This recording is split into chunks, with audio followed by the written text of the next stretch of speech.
আমাদের সমাজে অনেক মানুষ আছে যারা বলে আমি নামাজ না পড়লেও আল্লাহর প্রিয়।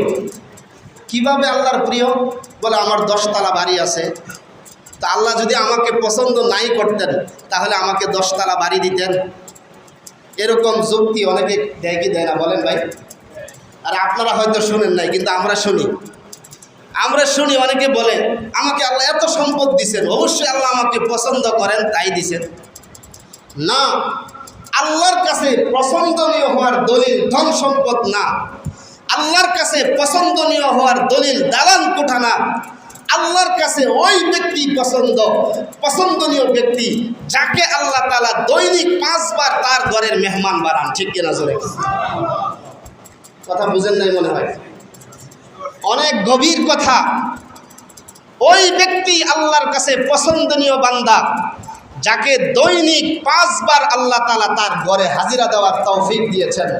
যদিও তার দালান কোঠা নাই, যদিও তার বিল্ডিং নাই, যদিও তার ব্যাংক ব্যালেন্স নাই, প্রত্যেক দিন 5 বার যে আল্লাহর ঘরের মেহমান হতে পারে, তার চেয়ে আল্লাহর প্রিয় কোনো বান্দা পৃথিবীতে আর কেউ নেই। ঠিক কিনা জোরে? কথা বুঝে আসে ভাই? তাহলে আল্লাহর প্রিয় হওয়ার দলিল ধন সম্পদ না, আল্লাহর প্রিয় হওয়ার দলিল হচ্ছে যেই বান্দাকে আল্লাহ 5 বার মসজিদে আনে অবশ্যই আল্লাহ সেই বান্দাকে ভালোবাসেন, এই জন্যই তার কদমে সেজদা দেওয়ার তৌফিক দেন। ঠিক কিনা? আমাদের চেয়ে অনেক বড় বড় ধনী মানুষ আছে, ইমানও নসিব হয় না, আছে না পৃথিবীতে? অনেক বড় বড় শক্তিধর মানুষ আছে, সেজদা দেওয়ার নসিব তাদের হয় না। ঠিক কিনা? তাদেরকে আল্লাহ ভালোবাসেন নাই, তাদেরকে আল্লাহ পছন্দ করেন নাই। এই জন্য আল্লাহর প্রিয় হতে নামাজ ছাড়া কেউ আল্লাহর প্রিয় হতে পারে না।